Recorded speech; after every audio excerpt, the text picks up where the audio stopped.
자, 우리 옆에 계신 분들과 인사를 좀 나눌까요? 이렇게 인사하겠습니다. 주님이 당신을 위해서 죽으셨습니다.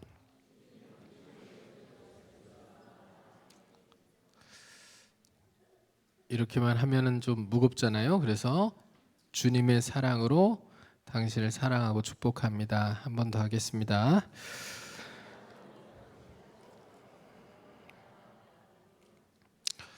여러분, 오늘은 우리가 성금요일이라고 부르는 고난주간의 금요일입니다. 영어권에서는 우리가 이제 성금요일이라고 우리는 표현을 하지만 영어권에서는 굿 프라이데이라고 성금요일을 표현을 합니다. 왜 굿 프라이데이라고 이야기를 할까 궁금하잖아요, 그렇죠? 좋은 금요일입니까? 예수님이 달려 죽으신 날인데. 그러니까 굿 프라이데이라고 하는 유래가 뭐였을까 했더니 몇 가지가 있더라고요. 이 굿이라고 하는 단어를 고대 영어에서는 홀리라는 개념과 겸하여 쓴다. 그래서 거룩한 금요일, 우리가 지금 표현하는 대로 성금요일이라는 뜻의 이 굿 프라이데이라는 의미가 담겨 있다. 이렇게 이야기하기도 하고요. 또 어떤 표현에는 이 굿과 갓을 같은 표현으로 사용을 한다는 거예요. 그래서 하나님께서 특별히 정하신 금요일이라는 의미로 또 굿 프라이데이라고 쓴다고 하기도 하고요. 또 최근에는 이제 가장 유력한 해석으로 예수님의 죽음이 끝이 아니라 부활이 있기 때문에 우리가 부활의 기쁨을 전체적으로 느낄 수 있는 예수님의 죽음과 부활을 전체적으로 부활의 기쁨을 누리는 한 세트로 보기 때문에 굿 프라이데이라 이렇게 이야기한다라고 얘기하는 해석도 있고요. 또 제가 이제 고난주간 특별기도회를 진행하면서 해석한 게 있습니다. 굿 프라이데이인 이유는 오늘까지만 하면 내일 새벽에는 안 나와도 되기 때문에 굿 프라이데이라고 오늘을 얘기할 수 있지 않을까라는 생각도 해봅니다. 사실 레위기 16장을 보면요, 대속죄일이라는 절기가 나오잖아요. 이 절기가 유대력으로는 7월 10일인데 이 대속죄일은 1년 동안 이스라엘 백성들 개개인의 모든 죄를 속죄하는 날이기도 하고 이스라엘의 진 안에 있는 부정과 또 죄악들을 깨끗이 씻어내는 죄를 대청소하는 날이기도 해요. 근데 이 굿 프라이데이, 이 예수님의 우리를 위한 십자가 죽음의 날이 사실 대속죄일과 연결이 되어 있거든요. 모든 죄를 씻어내고 모든 부정을 씻어내는 대속죄일의 의미가 이 성금요일에 그대로 담겨 있는데요. 그렇기 때문에 일주일 동안 제가 말씀을 전하면서 여러분들과 계속 좀 무겁지만 나눴던 얘기, 우리가 예수님을 믿으면 시간이 지나면 지날수록 사랑이 풍성해져야 되거든요. 하나님을 향한 사랑이 풍성해져야 되고 그리고 이웃을 향한 사랑이 풍성해져 가야지 이게 신앙적으로 성장하는 거고 성숙하는 건데, 시간이 지나면 지날수록 습관만 남고 사랑은 사라져 버린다. 이건 가정에서도 이런 가정은 위기의 가정 아닙니까? 그러니까 부부간에 말은 부부인데 사랑은 없어요. 부부간에 서로 사랑은 나누지 않고 사랑하지 않고 그저 형식적인 관계만 유지하는 것을 우리가 쇼윈도 부부라고 얘기하잖아요. 겉으로는 부부고 멀쩡한 것처럼 보이나 실제로는 이미 부부 관계가 다 깨어져 버린 것 같은 그런 부부. 근데 신앙생활도 그럴 수 있다는 것을 우리가 생각할 필요가 있다는 거죠. 하나님 앞에 나와 예배하고 뭐 새벽 기도하고 뭐 성경 읽고 기도하고 목장 모임하고 교회에서 하라는 거 다 해도 시간이 지나도 하나님을 향한 사랑이 풍성해지지는 않아요. 하나님을 향한 사랑이 풍성해지지 않으니까 하나님께 인색하고요. 또 주님이 기뻐하시고 원하시는 일에도 자기를 헌신하거나 자기 물질을 내어놓는 일들에 힘이 들어요. 어렵고요. 또 이웃을 사랑하는 것은 주님을 사랑하는 게 안 되니까 또 어렵고요. 그러니까 사랑이 풍성해져야 되는데 사랑이 없는 경우. 그리고 우리가 어쩔 수 없이 죄된 본성을 가지고 살아가는 이기적인 존재들이다 보니까, 죄성을 가진 존재들이다 보니까 시간이 지나면 지날수록 관계가 뭔가 더 해결되면서 깊어지고 사랑이 넘쳐나는 게 아니라 꼬이고 불편하고 관계에 담이 쌓이고 얼룩이 지는 경우들이 많거든요. 그러니까 사실 이스라엘 백성들은 이 대속죄일이 되면 이 대속죄일의 그 부정과 그 죄악들을 깨끗이 씻어내는 작업들을 1년에 한 번씩 한 거예요. 하나님 앞에서 우리가 죄악된 모습이 무엇일까를 스스로 헤아려서 정결케 하고 깨끗게 하는 작업들을 해내려고 노력을 했던 거예요. 그러니까 우리도 이 예수님의 죽음이 있는 이 굿 프라이데이에 대속죄일의 의미를 그대로 생각해서 우리가 삶을 살아가다 보면 우리가 인간이기 때문에 우리 삶 가운데 쌓일 수밖에 없는 관계 가운데의 꼬임과 죄악과 그리고 오해와 시기와 미움과 다툼과 이런 문제들을 깨끗하게 씻어내기를 노력하는 고난주간이 되어야 이 고난주간의 진짜 의미가 살아나는 거고 정말 주님께서 영광을 받으시는 한 주간의 특별기도회를 잘 마쳤다라고 얘기할 수 있을 것 같아요. 그렇게 우리가 매년마다 고난주간을 맞으면 대속죄일의 의미를 머릿속에 떠올리면서 내 모든 죄악들, 관계의 어려움들, 모든 얼룩진 그런 마음들, 내 속에 있는 미움들, 이런 것들, 하나님이 기뻐하시지 않는 것들을 싹 다 정리해서 깨끗하게 청소하는 청소의 기간으로 삼고 주님께 영광을 돌려야 되겠다, 이런 마음들을 품고 나아갈 수 있는 우리 모두가 될 수 있기를 주님의 이름으로 축복합니다. 이틀 남았습니다. 이틀 동안 여러분 한번 깨끗하게 마음을 정리하고 씻어내는 일들, 내 힘으로 안 되면 주님의 도우심을 구하고 은혜를 구하면서 주님 나를 정결케 해주시고 내 마음을 정결케 하시고 모든 미움, 다툼, 시기, 질투가 내 속에서 깨끗하게 사라지게 하시고 오직 예수 그리스도의 십자가의 그 놀라운 사랑과 은혜가 우리 마음속에 충만해져서 주의 사랑으로 서로를 사랑하고 주님의 사랑으로 주님을 더욱 뜨겁게 사랑할 수 있는 믿음의 인생이 될 수 있도록 도와달라고 기도하며 주님께 영광을 돌리는, 또 부활의 아침을 맞는 저와 여러분이 될 수 있기를 주님의 이름으로 축복합니다. 자, 오늘 말씀은요, 마태복음 27장 45절부터 54절 말씀과 같이 보면 더 이해가 잘 되는 말씀이기 때문에 제가 마태복음과 마가복음을 오갈 텐데요, 여러분이 말씀을 귀 기울여 들어보시면 좋겠습니다. 자, 예수님을 십자가에 이제 못 박으려고 골고다 언덕으로 올라갔습니다. 그때 로마의 군인들은 예수님을 희롱하죠. 그리고 침뱉고 때립니다. 그리고 예수님의 옷도 마지막 순간에는 벗겨서 그들이 제비 뽑아 나눠 갔죠. 그리고 네가 하나님의 아들이면 너를 스스로 구원해 보라고 조롱하며 비웃고 비양거리면서 자신들의 불법적 행위들은 생각하지 않고 예수님이 십자가에 달려 죽는 것을 바라보면서 기뻐하는 대제사장과 종교 지도자들이 그 옆에서 구경을 하고 있습니다. 또 그에게 충동된 백성들이 또 십자가 밑에서 예수의 죽음이 너무나 당연한 것처럼 소리질러 그를 빨리 십자가에 못 박으라고 외쳐댑니다. 예수님을 사랑하고 아끼는 사람들은요, 숨죽여 그 장면들을 바라보면서요, 눈물을 흘리며 마음 아파할 뿐 할 수 있는 게 아무것도 없었습니다. 이렇게 하나님의 아들이신데 예수 그리스도는 외형적으로 볼 때는 굉장히 무기력하게 이 골고다 언덕에 십자가를 지고 올라가셨고요, 그리고 십자가에 굉장히 무기력하게 매달려 계셨어요.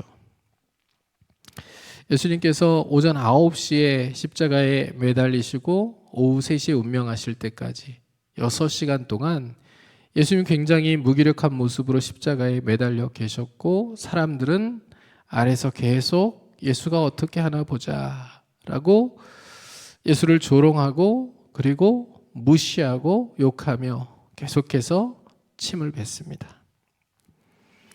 사실 한번 생각해 보시면요, 예수님은 이 모든 상황들을 역전시키실 수 있는 능력을 가지신 분이었어요. 십자가에 달렸지만 예수님이 가지신 하나님으로서의 권능이 사라진 게 아니거든요. 예수님 여전히 하나님이시잖아요. 완전한 인간이시지만 완전한 하나님이시기에 십자가에서 모든 고통을 느끼시지만 또 십자가에서 스스로 내려오실 수도 있는 그 권능을 가지신 분이 예수 그리스도 아닙니까? 주님은 자신을 조롱하고 십자가에 못 박은 로마 군인들을 향하여 보복하실 수 있었고요. 그리고 불법적인 재판을 행하며 하나님의 전을 강도의 굴혈로 만들어버린 이 종교 사기꾼들을 자신의 기득권을 지키기 위하여, 이익을 위하여서 예수님을 죽이려고 불법적인 재판을 강행했던 이 가짜 종교인들을 하늘에서 불이 내리게 하셔서 심판하실 수 있었습니다. 이들에게 또 사주되어서 거짓 증언을 일삼던 많은 무리들을 예수님께서 천사들을 동원하셔서 다 그 자리에서 즉결 심판하실 수도 있으셨어요. 충분한 권능을 가지고 계셨고 얼마든지 그렇게 하실 수 있었습니다. 그러나 주님 그렇게 하지 않으시죠. 그렇게 하지 않으셨기 때문에 사실 예수님을 사랑하는 사람들은 깊은 절망과 슬픔을 느끼게 되었던 거고요. 위로를 받을 수가 없었던 거 아닙니까? 주님이 그렇게 십자가에 무기력하게 6시간 동안 매달려 계셨던 이유가 무엇이고, 보복하지 않으셨던 이유가 무엇이고, 십자가에서 스스로 구원하지 않으셨던 이유가 무엇입니까? 저들이 했던 그 선동이요, 예수님의 귀에 들릴 때 그냥 저 같으면요 단번에 내려와서 그들을 멸해버렸을지도 모르겠어요. 저가 남은 구원하였을 때 자기는 스스로 구원할 수 없도다. 저가 지금 엘리야를 부르나 보다. 엘리엘이 라마 사박다니 외치니 엘리야를 부르는가 보다. 그럼 엘리야가 내려와서 도와주나 보자. 예수님 향하여서 외치잖아요. 스스로를 한번 구원해서 증명해 보라. 네가 진짜 메시아고 왕인지 한번 증명해 보라. 사람들이 계속해서 소리 지르는 그 얘기들이 6시간 내내 귀에 들리는데요. 그 소리를 들으면서 단번에 십자가에서 내려와서 이들을 그냥 어떻게 해버릴까? 이런 마음이 저 같으면 들었을 것 같은데 주님은 그냥 그럴 힘이 없는 것처럼 십자가에 매달려 계시거든요. 그러셨던 이유가 무엇입니까? 예수님은 자신의 사명이 무엇인지를 명확히 기억하셨어요. 이 땅에 오신 목적이 무엇입니까? 예수님의 삶의 목표는 무엇입니까? 예수님의 삶의 목표는 이렇게 사적인 복수를 일삼는 게 예수님의 삶의 목표가 아니었어요. 이런 사람들은 있게 마련이죠. 아니, 모든 사람들이 다 그렇게 반대를 한다고 해도 지금 인류의 역사가 계속 그렇게 흘러왔어요. 하나님을 온전히 섬기고 받아들이고 또 하나님께만 예배 드리지 않고 그렇게 살아왔기 때문에, 또 선택한 이스라엘 백성들조차도 그렇게 살지 않았기 때문에 하나님께서 어쩔 수 없이 마지막 수단으로 자기 아들을 이 세상에 보내신 거 아닙니까? 포도원 농부의 비유 가운데 포도원 주인이 최후의 수단으로 아들을 보낸 것처럼 그렇게 하나님이 자기 아들을 이 땅에 보내셔서 그 아들의 목숨을 통하여서, 아들의 십자가의 죽음을 통하여서 인류를 구원하시려는 하나님의 계획을 세우신 거 아니에요? 그러니까 예수님은 이 땅에 오실 때부터 자기의 분명한 사명이 있었어요. 그 사명은 십자가를 지는 거예요. 그냥 졌다가 십자가를 잠시 지고 지는 척하고 그리고 예수를 조롱하는 사람들을 멸하기 위해서 십자가에서 단번에 내려오는 게 아니라 십자가에서 무기력하게 하나님의 모든 저주를 인류를 대신하여 다 짊어지고 십자가에서 죽는 게 예수님의 사명이었어요. 그렇게 예수님은 십자가에서 마지막 순간까지 자기가 가진 힘과 능력을 거기서 드러내지 아니하고 그 모든 능력을 마치 없는 것처럼 사용하지 않으시면서 처참하고 그리고 끔찍한 죽음으로 우리의 구원을 이루어내신 겁니다. 예수님은 그렇게 죽지 않으면 우리의 구원이 없다는 것을 아셨기 때문에 십자가에서 마지막 순간까지 그 모든 멸시와 조롱을 견디시고 참으신 거예요. 목회를 하다 보면요, 때로는 오해를 받기도 하고 때로는 조롱을 당하기도 하고 때로는 말도 안 되는 욕을 먹기도 합니다. 근데 이건 저만 그런 게 아니에요. 여러분들도 그러실 거예요. 하나님의 일을 감당하면서 직분을 감당하며 섬기려다 보면 때로는 말도 안 되는 오해를 듣기도 하고 때로는 조롱을 당하기도 하고 때로는 멸시를 당하기도 하고 때로는 무시를 당하기도 하고 때로는 말도 안 되는 아픔을 겪기도 하고 때로는 말도 안 되는 미움을 겪기도 하고 시기를 받기도 합니다. 그럴 때 우리는 어떻게 늘 반응을 합니까? 내 자존심을 조금이라도 건드리면 발끈하게 되어 있는 게 우리들의 모습 아닙니까? 저도 그렇고요. 저도 예외가 아니고 또 우리 모두가 다 예외가 아닐 거라고 생각을 해요. 그런데 우리가 주님을 한번 좀 생각해 봅시다. 주님은 정말 죄가 없는 분이에요. 주님은 정말 자기를 위해서 인생을 사신 게 아니라 철저히 하나님의 영광을 위해서 인생을 살아가셨고 철저히 다른 사람들을 위하여 자기를 죽기까지 내어주시기 위하여 그 섬김의 길들을 충성스럽게 걸어가신 분이에요. 그런데 그 주님을 오해합니다. 그 주님을 조롱합니다. 그 주님을 향하여 손가락질합니다. 그 주님을 향하여 네가 메시아냐고, 네가 메시아면 너를 스스로 구원해보라고 비아냥거립니다.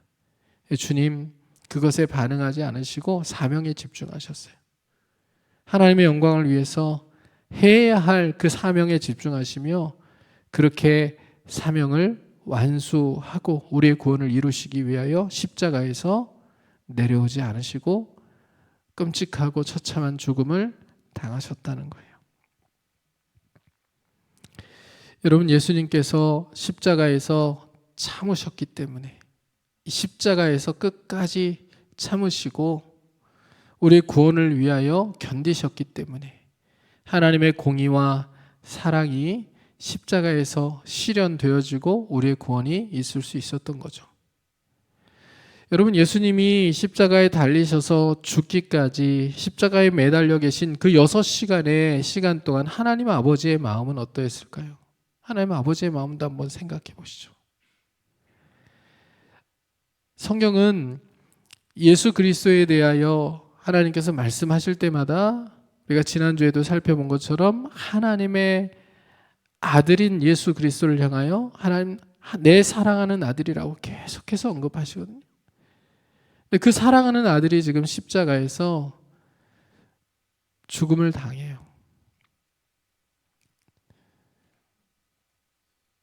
그 사랑하는 아들이 구원하기 위하여 십자가에 달려 계신데 구원의 대상인 그들이 예수를 영접하지 않고 오히려 조롱하고 희롱하고 멸시하고 무시하고 침뱉죠. 그 장면을 하나님이 다 보고 계시는데 하나님의 마음은 어떠했을까요? 하나님도 예수님을 십자가에서 내려오게 하고 싶은 마음이 없으셨을까요? 있으셨을 것 같아요. 그런데 십자가에서 예수님을 내리시면요, 우리의 구원이 없거든요. 하나님도 울면서 참으시는 거예요. 여러분, 온 세상이 흑암으로 덮이고 성소의 휘장이 위로부터 아래로 갈라지고 이런 일들이 그냥 괜히 일어난 게 아니라요, 하나님의 마음이라고 한번 생각해 보세요. 찢어지는 하나님의 마음, 고통스러운 하나님의 마음, 너무나도 아픈 하나님의 마음이 여러분 느껴지시지 않습니까?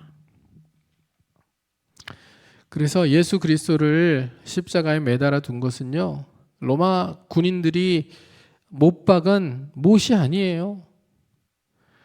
손에 박아놓은 못, 다리에 박아놓은 못이 일반적으로는 이 죄수들의 몸을 십자가에서 지탱하게 만들지만, 사실 예수님은 십자가에서 얼마든지 내려오실 수 있는 분이셨기 때문에, 또 하나님이 사랑하는 아들 예수를 십자가에서 얼마든지 내리실 수 있었기 때문에, 예수님이 십자가에 지금 매달려 계신 것은 못의 힘에 의하여 매달려 계신 게 아니에요. 무엇으로 매달려 계신 겁니까? 하나님의 사랑, 그리스도 예수의 사랑, 그 사랑이 예수를 십자가에 매달아 둔 거예요. 끝까지 견디게 한 거라고요. 여러분, 예수님이 숨을 거두실 때 마태복음을 보면 26장 51절에 성소 휘장이 위로부터 아래까지 찢어져 둘이 되고, 마가복음에는 딱 여기까지 나오는데요. 근데 마태복음을 보면 좀 더 자세한 내용들이 나와요. 땅이 진동하고 또 바위가 터지고 무덤들이 열리며 자던 성도의 몸이 많이 일어났다. 그리고 예수님의 부활 이후에는 그들이 무덤에서 나와서 거룩한 성에 들어가 많은 사람들에게 보여주었다. 이렇게 기술되어 있습니다. 그러니까 예수님이 죽으실 때 참 많은 현상들이 일어나게 된 거예요. 자, 그 와중에 지금 마가는 무엇에 강조점을 두고 이야기를 하냐면요, 그 모든 일들을 집행했던, 예수님의 사형을 집행했던 백부장의 고백을 통하여서 예수님이 누구신지를 드러내는 일들에 주력하고 있어요. 그런 장황한 묘사들을 마태는 하고 있지만 마가는 다 생략하면서 진짜 중요한 부분을 드러내고 있다는 거예요. 자, 오늘 본문을 보시면 39절에 백부장이 이렇게 고백을 합니다. 같이 한번 읽어보겠습니다. 예수를 향하여 섰던 백부장이 그렇게 숨지심을 보고 이르되 이 사람은 진실로 하나님의 아들이었도다 하더라. 여러분, 이 고백이 담긴 이 한 절을 오늘 우리가 이 시간에 좀 깊이 생각해 보면 좋겠다라는 생각이 들어요. 여러분, 백부장은 사실 이 팔레스타인 변방까지 밀려나서 그가 계속 높은 자리에 오르지 못하고 로마 이 한 복판에서 승승장구하는 인생이 아니라 이 팔레스타인 변방까지 밀려와서 그렇게 초라하게 지금 자기 인생을 살아가고 있는 중이었어요. 이 팔레스타인은 한직이거든요. 근데 이곳에 와서 이제 재기를 노려야 되는 상황인데, 여기서 지금 그가 맡은 일이 뭡니까? 빌라도의 사형 집행관 아닙니까? 십자가의 사람을 죽이는 일들, 이게 그의 일이에요. 이날도 오늘 또 사형 집행일이니 세 사람이나 십자가에 매달아야 되는구나 라는 생각을 가지고 또 아무렇지도 않게 매일마다 사람들을 십자가에 달려 죽게 하니까, 사형을 집행하니까 이날도 별로 큰 그냥 어려움 없이 나온 거예요. 예수님 우편과 좌편에 죄수들을 매달을 때는 아무 문제가 없었는데, 예수님은 좀 이상해요. 이상한 죄수인 거예요. 아무리 생각해도 이 죄수는 이상해요. 신문을 받는 과정에도 다른 죄수들처럼 억울하다고 얘기하지 않고요, 묵묵히 그 재판을 견뎌요. 또 죄목이 뭡니까? 나사렛 예수 유대인의 왕. 죄패 아닙니까? 말이 안 되는 거예요. 아무리 봐도 왕같이 생기지 않았어요. 아무리 봐도 죄를 짓고 이렇게 십자가에 달려 죽을 인물이 아니에요. 그런데 그 예수님이 굉장히 무기력하게 십자가를 향하여 담담하게 억울함을 호소하지도 않고 십자가를 향하여 나아가죠. 그리고 십자가를 지고 골고다 언덕을 오르시고 십자가에 매달렸는데, 매달려서도 단 한마디도 예수의 입에서 억울하다는 얘기가 터져 나오질 않아요. 그러니까 이 군인이고 수많은 전장터를 누볐던 사람일 테고 냉철한 사람일 텐데, 이 사람의 마음이 뭔가 이상하다라는 감정으로 채워지기 시작하는 거죠. 그런데 예수님께서 십자가에 달리셔서 하시는 말씀들을 쭉 들으니까 더 이상한 거예요. 우리가 십자가상의 가상칠언이라고 얘기하는 그 말들 하나씩 한 번씩 들어보세요. 제1언이 아버지여 저들을 사하여 주옵소서, 이 말이거든요. 이게 제일 첫 번째 하신 말씀이에요. 여러분, 보통 억울하게 죽는 사람들은 내가 죽어서도 복수할 거야, 그렇죠? 내가 귀신이 돼서라도 너를 끝까지 괴롭힐 거야, 이렇게 얘기하잖아요. 온갖 저주를 다 퍼붓는 게 사람들의 심리 아닙니까? 근데 지금 십자가에 달리신 예수님은 억울하게 그지없는 죽음을 당하면서도 제일 먼저 입을 열어서 하신 말씀이 아버지여 저희를 사하여 주옵소서, 이 말씀 하신 거예요. 이상하잖아요. 두 번째 말씀, 내가 진실로 내게 이르노니 오늘 내가 나와 함께 낙원에 있으리라. 예수님 우편 강도에게 하신 말씀이죠. 아니, 저는 저 사람은 누구길래 자기도 죽어가면서 낙원을 얘기할까? 아니, 저 우편의 강도는 어떤 심정이길래 자신과 같이 십자가에 달려 죽는 죄수를 향하여서 자기를 기억해달라고, 당신의 나라가 임하실 때, 당신의 나라에 당신이 임하실 때 나를 기억해달라고 그렇게 부탁할까? 세 번째, 예수님 하신 말씀, 자기 사랑하는 제자 요한에게 어머니를 부탁하신 거죠. 여자여 보소서 아들이니이다. 그리고 요한에게는 뭐라고 얘기합니까? 보라 내 어머니라, 이렇게 얘기하잖아요. 네 번째 하신 말씀이 오늘 본문에 기록된 말씀이에요. 엘리 엘리 라마 사박다니, 나의 하나님 어찌하여 나를 버리셨나이까. 사실 우리는 이 구절을 읽을 때마다 어리둥절하죠. 순교한 모든 순교자들이 자신의 죽음을 당하는 순간에 하나님을 향하여 이렇게 나를 왜 버리냐고 원망한 적이 없잖아요. 마치 하나님이 나를 원망하시는 것처럼 그런 절규를 지금 예수님께서 하시는 것처럼 우리가 느끼지만, 사실 예수님의 이 엘리 라마 사박단이라고 하는 이 절규는 시편 22편을 암송하고 계신 거예요. 유대인들의 임종시라고 불리는 시편 22편, 사실 메시아 예언시거든요. 엘리 엘리 라마 사박단이, 이게 시편 22편의 첫 구절이에요.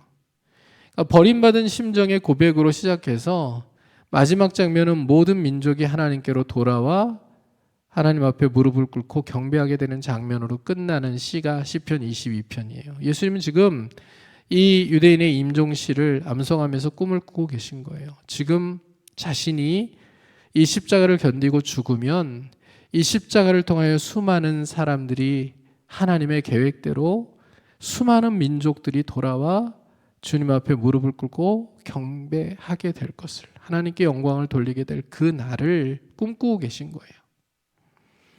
자, 그 다음 다섯 번째 예수님 하신 말씀 무엇입니까? 내가 목마르다 라는 말씀이었어요.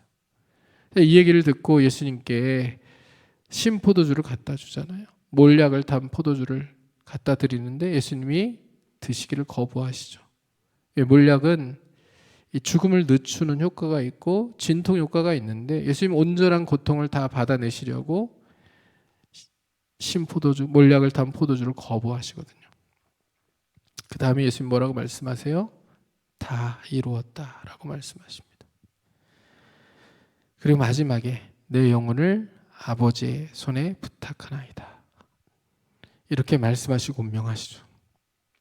예수님 누군가를 원망하시나요? 하나님께 복수를 맡기시나요?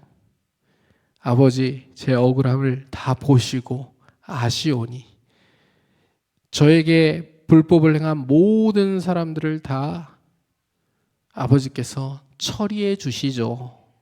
이렇게 부탁하시나요? 안 하시죠. 어디에도 그런 말씀이 없어요. 정말 기이한 일이죠. 아마 이런 죄수를 사형을 수도 없이 집행했던 이 백부장이 본 적이 없을 거예요. 한 번도 본 적이 없을 거예요. 그래 백부장의 마음이 뭔가 찜찜하고 이상해요. 그런데 마태복음을 보면 예수님이 숨지신 후에 일어난 현상들, 아까 제가 말씀드렸잖아요. 지진이 일어나고요. 무덤이 열리고요. 성소의 휘장이 위로부터 아래로 찢어지고요. 이런 모든 일들이 다 일어나요. 그래서 마태복음 27장 54절을 보면 이렇게 기록되어 있거든요. 백부장과 및 함께 예수를 지키던 자들이 지진과 그 일어난 일들을 보고 심히 두려워하여 이르되 이는 진실로 하나님의 아들이었도다 하더라. 그러니까 예수님의 숨지심을 보고 마가복음에는 예수님이 숨지심을 보고 이르되 이 사람은 진실로 하나님의 아들이었도다 라고 딱 요약해서 얘기하고 있지만 그 앞의 과정들을 마태복음은 얘기하고 있는 거죠. 지진과 그 일어난 일들을 보고 심히 두려워하여 이르되 이는 진실로 하나님의 아들이었도다 이렇게 얘기하는 거죠. 여러분 이 백부장의 고백은 진짜 뜻밖의 고백인 거예요. 왜냐하면 백부장은 로마의 황제를 신의 아들로 섬기는 사람이거든요. 근데 로마의 황제를 신의 아들이라고 유일하게 신의 아들이라고 불러야 되는 그런 백부장이 군인이 자신의 인생에 자기의 세계관을 변화시킬 만한 사건을 지금 경험하고 있는 거예요. 로마의 황제가 신의 아들이 아니라 지금 십자가에 달려 죽은 오히려 로마에서 파견한 총독에 의하여 사형 집행을 선고받고 무기력하게 십자가에 달려 죽는 그 예수가 진짜 하나님의 아들이었다라고 이 백부장이 입을 열어 선언하는 겁니다. 사실 여러분 마가복음의 주제는요. 예수는 그리스도요 하나님의 아들이시다 이겁니다. 근데 마가복음에 사람이 사람의 입으로 예수님을 그리스도라고 하나님의 아들이라고 고백하는 장면이 안 나와요. 우리가 잘 아는 베드로의 신앙 고백을 봐도요. 이 마가복음의 신앙 고백은 주는 그리스도요 이렇게 나옵니다. 주는 그리스도시니이다 이렇게 나오거든요. 근데 마가복음의 주제인 이 예수는 그리스도요 하나님의 아들이시다라고 하는 이 주제 선언이요. 로마의 군인인 백부장의 입을 통하여 유일하게 마가복음에 선포가 돼요. 여러분 마가가 굉장히 극적으로 지금 마가복음을 기술하고 있는 거예요. 맨 처음에 예수님이 세례를 받으실 때 이는 내 사랑하는 아들이다 하나님 말씀하셨는데요. 이제 백부장의 입을 통하여 예수님은 진짜 하나님의 아들이었다라는 게 종교 지도자들, 유대인들, 예수님을 사랑하는 제자들 그 누군가를 통해서가 아니라 가장 극적이게도 예수님의 사형을 집행했던 백부장의 입을 통하여서 정말 뜻밖의 고백으로 예수님은 하나님의 아들이다라는 것을 고백하게 하고 있는 거예요. 여러분 백부장은 예수님이 인류의 죄를 위하여 십자가에 달려 죽기 위하여 이 땅에 오신 분이라는 거 몰랐어요. 예수님이 십자가에 죽으셔야만 우리의 구원이 이루어지는 거 백부장 몰랐어요. 구속사의 이야기들 다 몰랐어요. 전혀. 그런데 자신이 사형을 집행하는 그 순간에 일어난 일들을 보면서 이 백부장은 예수님이 하나님의 아들이심을 뜻밖의 고백으로 하는 거예요. 자, 마가가 의도하는 게 뭘까요, 여러분? 백부장이 잠시 눈앞에 일어난 일들을 통하여서 예수님이 하나님의 아들이심을 고백했는데 유대인들은 예수님이 가르치시고 예수님이 기적을 일으키시고 놀라운 일들을 행하셨음을 다 보고 듣고 배웠음에도 불구하고, 그리고 구약 성경을 그렇게 해박하게 알고 있음에도 불구하고 메시아를 알아보지 못하고 메시아를 십자가에 죽게 했다. 그들의 죄악들을 더 처참하게 드러내는 것이고요. 그리고 우리를 향하여도 하는 메시지가 있죠. 어떤 겁니까? 이제 우리는 다 알아요. 그렇죠? 예수님이 우리의 죄를 위하여 십자가에 달려 죽으신 걸 믿으시죠?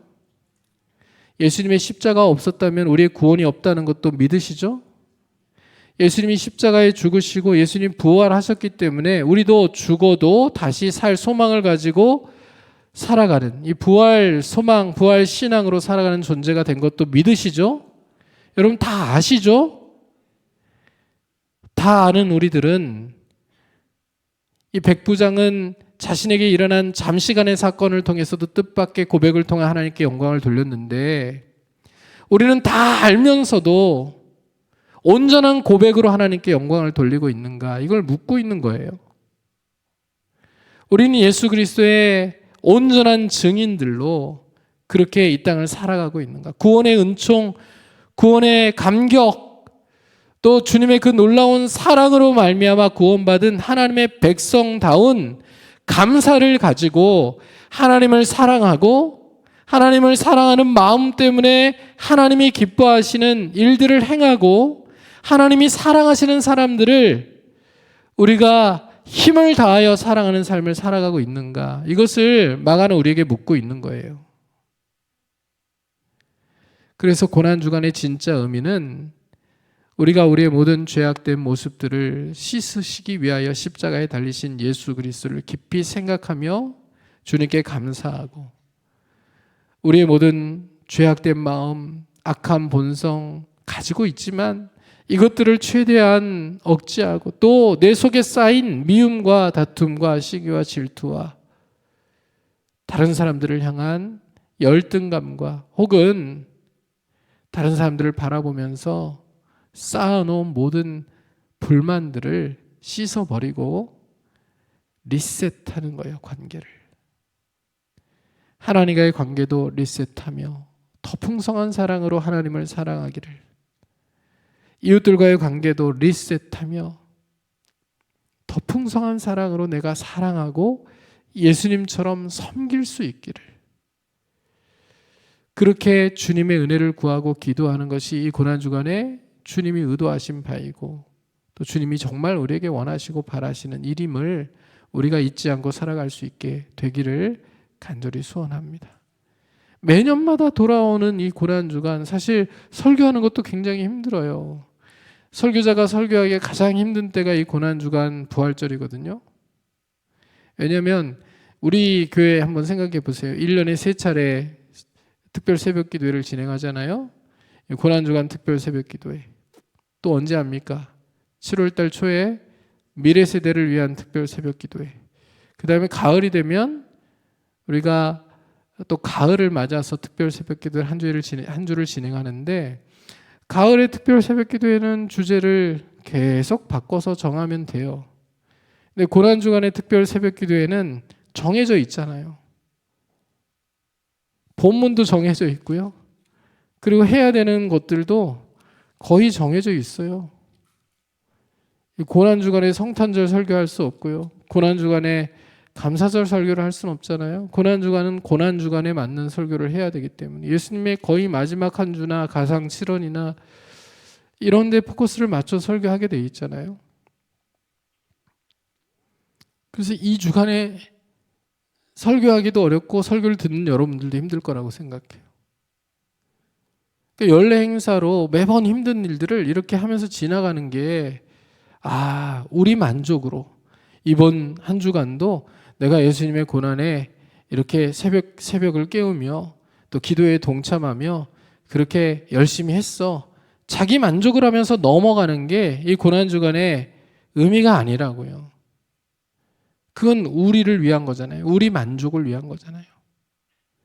우리 만족을 위한 고난주간이 아니라 정말 주님이 원하시고 주님이 기뻐하시는 일들을 이루는, 정말 죄와 부정함과 모든 악한 생각들을 씻어내고 세상의 헛된 욕심들을 버리고 주님을 더욱 사랑하기로 우리가 결단하고 다짐하고 주님이 사랑하시는 사람들을 끝까지 사랑하기를 다시 한번 결단하고 우리 속에 있는 모든 미움과 이 다툼과 시기와 질투, 마귀가 좋아하는 것들, 하나님이 싫어하시는 것들을 내 속에서 완전히 제해 주시기를 하나님 앞에 간구하며 하나님의 은혜로 서는 것, 이게 정말 고난주간에 하나님께서 우리에게 바라시고 원하시는 일 아닐까요? 매년마다 만일 그렇게 관계를 리셋할 수 있고 또 하나님과의 사랑을 리셋할 수만 있다면 우리 교회가 얼마나 행복한 교회가 될 수 있을까요? 그리고 우리 교회는 얼마나 세상에 사랑이 넘치는 교회의 모습으로 보여질 수 있을까요? 그리고 영향을 줄 수 있을까요? 여러분, 고난 주간 특별 기도의 마지막 이 시간이에요. 여러분, 우리가 이 고난 주간이 연례 행사가 되지 않도록 하나님 이 마지막 시간에도 은혜를 주셔서 내 속의 모든 부정한 것들을 씻어 주시고 리셋할 수 있도록 하나님과의 관계도 다시 새롭게, 또 우리 이웃들과의 관계도 다시 새롭게 더 뜨겁게 사랑하며 용서하며 섬기며 배려하며 살아갈 수 있는, 오늘이 주님이 오실 수 있는 마지막 내게 주어진 하루라는 그런 인식을 가지고 주님 다시 오셔도 부끄럽지 않을 것 같은 정말 후회 없는 사랑을 이루는 그런 하나님의 백성으로 승리하며 살아갈 수 있도록 도와달라고, 그렇게 기도하며 주님의 은혜를 구하며 서는 우리 모두가 될 수 있기를 주님의 이름으로 축복합니다. 그렇게 해야 여러분 이 고난주간에 진짜 의미가 살아나는 거고요. 하나님 영광 받으실 거예요. 주님이 십자가에서 내려오지 않으시고 사랑으로 우리의 구원을 이루신 것이 주님께 후회가 되지 않는 일들이 될 거예요. 나는 너를 위하여 몸을 주고 피를 흘리고 생명을 주었는데 너는 왜 자꾸 그렇게 사니? 주님 그렇게 마음이 불편하지 않으실 것 같아요. 자, 우리 옆에 계신 분들에게 이렇게 한번 인사 나누고 오늘 말씀 마치기를 원합니다. 주님의 사랑으로 더욱 사랑하겠습니다. 한 번 더요. 주님의 사랑으로 더 잘 섬기겠습니다. 한 번 더 하겠습니다. 제가 혹시라도 잘못한 게 있다면 주님의 마음으로 제발 용서해 주세요. 이렇게 얘기했으면 이제 답을 해야죠. 내가 너를 용서하노라. 해주세요. 내가 너를 용서하노라. 여러분 이러고 끝날 수 있었으면 좋겠어요. 그렇죠? 다음부터는 내년 이제 고난 주간부터는 특별히 관계가 안 좋은 사람들끼리 자리에 같이 앉으시라고 해야 될까요? 리셋할 수 있도록 교구 목사님들이 잘 살피셔서 특별히 관계가 안 좋은 사람들끼리 꼭 같이 앉으세요. 여기서 사랑합니다. 축복합니다. 내가 너를 사하노라. 이러면서 여기서 끝내고 다시 리셋할 수 있도록. 이거 여기 나가가지고 하시라 그러면 또 안 할 거 아니에요. 그렇죠? 누가 먼저 전화해야 되나? 내가 먼저 해야 되나? 기다려야 되나? 이러다 안 할 거 아니에요. 만나자고 안 할 거 아니에요. 그러니까 이 자리에 같이 앉으시는 게 제일 좋아요. 여기서 끝내는 거예요. 오늘 같이는 못 앉으셨으면 여러분 멀리 떨어져 계시면 혹시 안 오셨으면 기도하는 시간을 통하여 여러분이 먼저 용서를 선언하실 수 있기를 바라요. 그리고 하나님께도 풍성한 사랑을 가지고 하나님께 인색하고 또 하나님의 일에 조금 뺀질거렸던 모습들이 있다면 용서하시고 이제 풍성한 사랑으로 주님을 섬길 수 있도록 도와달라고 또 기도하며 주님 앞에 설 수 있는 우리 모두가 될 수 있기를 주님의 이름으로 축복합니다. 자, 같이 우리 찬송했으면 좋겠습니다. 151장 찬송하겠습니다.